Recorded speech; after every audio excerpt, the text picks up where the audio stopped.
Une douzaine de drones acquis grâce à vos multiples contributions à l'effort de paix, des vecteurs aériens développés par une société turque qui viendront intensifier la lutte pour la reconquête du territoire. Le chef de l'État a remis ce jour même l'ensemble de l'équipement au ministère de la Défense et des anciens combattants. Les précisions avec Bienvenue Tansa. Du sang neuf au rang des combattants du ciel. Une douzaine de drones de combat acquis grâce aux diverses contributions des citoyens burkinabés. Un lot de vecteurs aériens que le chef de l'État met ce lundi à la disposition du ministère de la Défense et des anciens combattants. Sentiment de joie qui nous anime de procéder ce matin donc à la réception d'abord et à la mise à la disposition de la Défense d'un certain nombre d'appareils constitués essentiellement de Bayraktar TB2, ce célèbre appareil que vous connaissez déjà, mais maintenant avec la nouveauté des Akinci qui sont là depuis un bout de temps en phase de test et tous les tests ont été concluants. Et donc c'est une fierté ce matin de confirmer que ces appareils rejoignent donc la flotte de l'armée burkinabé. C'est un renfort important dans le cadre de la reconquête du territoire national, assure le capitaine Ibrahim Traoré, confiant quant à la performance de ces appareils développés par une société turque. TB2 n'est plus à présenter, je pense qu'il fait ses preuves depuis le début de cette guerre. Et je pense que la nouveauté c'est le Akinci. Et il a surpassé ses capacités techniques même que le constructeur avait prévues ici.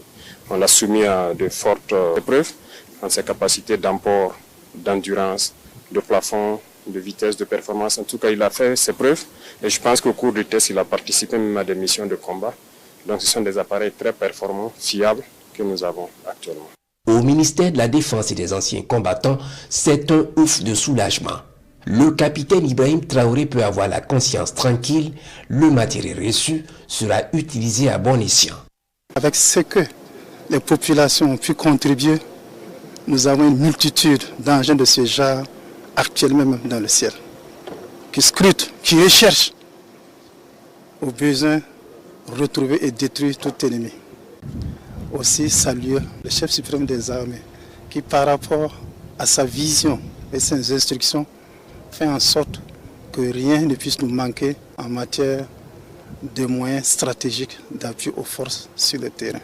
Cette acquisition matérialise le dynamisme de la coopération entre le Burkina Faso et la Turquie, indique le capitaine Ibrahim Traoré, qui traduit ici ses remerciements au président turc Recep Tayyip Erdogan. Aujourd'hui, nous pouvons dire que la coopération avec la Turquie se porte très bien.